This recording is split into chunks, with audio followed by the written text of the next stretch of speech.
AI বা machine learning নিয়ে অনেকগুলো বই লেখার পরে একটা জিনিস আসলে আমরা বুঝতে পেরেছি যে আমাদের মেশিন লার্নিং বা আমরা যেভাবে এআই শেখার চেষ্টা করছি তার তার মধ্যে ম্যাথমেটিক্সের গুরুত্বটা কতটুকু। আমি মনে করি যে এআই বা মেশিন লার্নিং বোঝার জন্য ম্যাথমেটিক্সটা কিন্তু আসলে অনেক ইম্পোর্টেন্ট।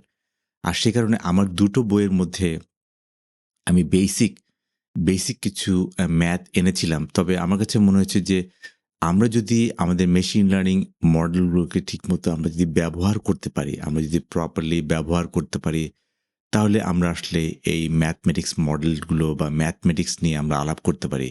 যে আসলে এআই আমাদেরকে কিভাবে বেনিফিট দিচ্ছে, সেটা যদি আমরা ঠিকমতো হাতে কলমে করতে পারি, তাহলে আমরা ম্যাথে অ্যাম যেতে পারবো।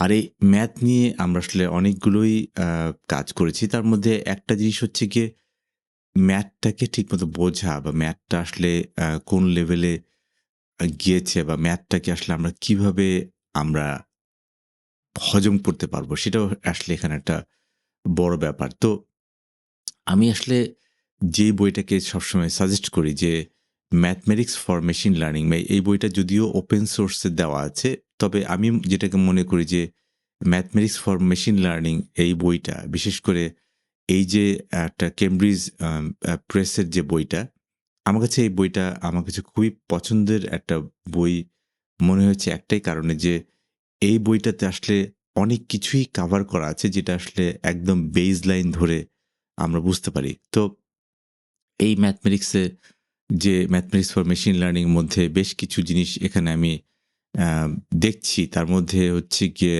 ধরা যাক লিনিয়ার অ্যালজেব্রাটা আসলে কেন লাগছে এবং লিনিয়ার অ্যালজেব্রার মধ্যে মানে এটা আমি মনে করি যে linear algebra is the thing যেটাকে আসলে মূল ভিত্তি বলা হয় লিনিয়ার অ্যালজেব্রা মেশিন লার্নিং এর জন্য এবং সেখানে ভেক্টর, ম্যাট্রিক্স এবং লিনিয়ার ট্রান্সফরমেশন বিশেষ করে এই যে ধাপগুলো, এই ধাপগুলো আসলে কেন লাগবে সেটাই আসলে আমাদেরকে বুঝতে পারবো এবং তার পাশাপাশি মেশিন লার্নিং এর ডেটাকে কিভাবে ভেক্টর বা ম্যাট্রিক্স আকারে প্রকাশ করা যায় এবং এর পাশাপাশি এটাকে কিভাবে ডেটাকে ম্যানিপুলেট করা যায় সেটাও আসলে আমাদেরকে এখানে বুঝতে হবে। আর সবচেয়ে বড় হচ্ছে কি এই বইটা মানে এই বইটা যেহেতু আমরা প্রিন্ট হিসেবেও আমরা কিনতে পারি।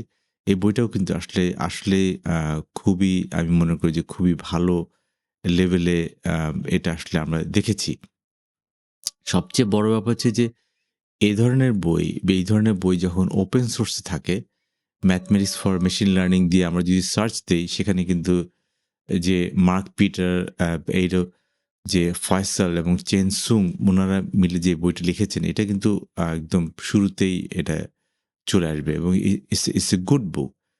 সবচেয়ে বড় ব্যাপার হচ্ছে গিয়ে আসলে আমরা যেটাকে বললাম যে ভেট্রো এবং ম্যাট্রিক্স এই ম্যাট্রিক্স ম্যানিপুলেশন বা ম্যাট্রিক্স ডিকম্পোজিশন বা এই যে লিনিয়ার ট্রান্সফরমেশন এই জায়গাটাতে আসলে আমাদের একটা ভালো একটা কাজ করার স্কোপ আছে। আর তার পাশাপাশি আমি যেটাকে মনে করি যে probability theory is very important because probability theory ছাড়া আসলে আমরা কোথাও এগোতে পারব না। তো সেজন্যই আমি মনে করি যে এই ম্যাট্রিক্স ফর মেশিন লার্নিং এ আমি যেটাকে মনে করি যে এখানে লিনিয়ার অ্যালজেব্রার যে অংশটা আমরা বলছি তার পাশাপাশি যে অ্যানালিটিক্স জিওমেট্রি যেখানে আসলে লেংথ অ্যান্ড ডিসট্যান্স এবং অ্যাঙ্গেল মানে সবচেয়ে বড় যে জিনিসটা যে এখানে আমাদের যে প্রোডাক্ট অফ ফাংশন বা এই জায়গাগুলোতে যে যতটুকু আমরা বুঝতে পারি তার থেকে আমি যেটাকে মনে করি যে ম্যাট্রিক্স ডিকম্পোজিশনটা এটা আসলে খুবই একটা প্রয়োজনীয় জিনিস। এর পাশাপাশি ভেক্টর ক্যালকুলাস আমরা কিন্তু নিজেরাও করেছি আমাদের ইউনিভার্সিটি লাইফে। তো ভেক্টর ক্যালকুলাসের পাশাপাশি আমি যেটাকে মনে করি যে প্রবাবিলিটি এবং ডিস্ট্রিবিউশন, প্রবাবিলিটি এবং ডিস্ট্রিবিউশনটা কিভাবে আসলে আমরা দেখেছি। বিকজ দিন শেষে আমাদের র‍্যান্ডম ভ্যারিয়েবল এবং প্রবাবিলিটি ডিস্ট্রিবিউশন এর পাশাপাশি হচ্ছে গিয়ে যেটিকে আমরা সবসময় বলি যে বায়াস থিওরেম। এই বায়াস থিওরেমটা আসলে কিভাবে আমরা কাজ করি সেটাও আসলে এখানে আমরা বোঝার চেষ্টা করি। তো এখানে দিন শেষে এই প্রবাবিলিটি ডিস্ট্রিবিউশনের পাশাপাশি যে অপটিমাইজেশনের ব্যাপারটা, যে কন্টিনিউয়াস অপটিমাইজেশন, মানে এখানে এই জায়গাটাতে হচ্ছে গ্রেডিয়েন্ট ডিসেন্ট কিভাবে কাজ করে এবং সেই গ্রেডিয়েন্ট ডিসেন্টের কিছু অংশ আসলে আমরা এখানে বোঝার চেষ্টা করব এবং তার পাশাপাশি আরেকটা জিনিস থেকে স্টকাস্টিক যে গ্রেডিয়েন্ট ডিসেন্ট সেটাও কিন্তু এখানে কাইন্ড অফ লাইক একটা ধারণায় আসে।